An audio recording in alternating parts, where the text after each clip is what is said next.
La question est donc très simple. Pourquoi maintenant? Parce que la situation dans le détroit de Taïwan a franchi un seuil critique sous l'effet de la multiplication et de la radicalisation des collusions entre les États-Unis et les autorités taïwanaises. Cette dérive peut être comprise à travers 3 niveaux d'escalade.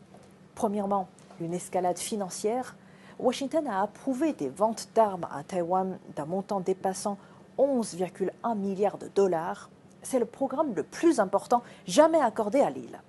Et ce n'est pas un simple chiffre, c'est un choix politique. Celui peut-être de transformer Taïwan en société de garnison en réorientant des ressources civiles, sociales et industrielles vers une logique de séparatisme militaire. Cela montre que les autorités taïwanaises ne cherchent plus à stabiliser le détroit, mais à institutionnaliser une logique de conflit permanent. Deuxièmement, une escalade de nature. Autrefois, les ventes d'armes américaines étaient officiellement défensives, alors aujourd'hui, elles concernent majoritairement des capacités offensives. C'est une rupture grave avec les 3 communiqués conjoints sino-américains et notamment avec le communiqué du 17 août 1982.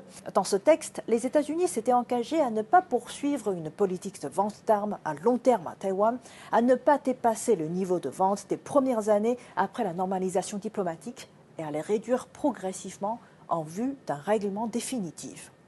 Or, Washington fait aujourd'hui exactement l'inverse.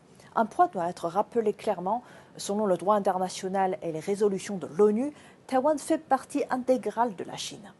Les opérations de l'APL se déroulent donc dans les eaux et l'espace aérien relevant de la souveraineté chinoise. Elles visent également à dissuader toute tentative de sécession et à préserver l'intégrité territoriale du pays. Il ne s'agit pas d'une projection de force vers l'extérieur, mais de l'exercice normal du droit souverain d'un pays à défendre son unité nationale.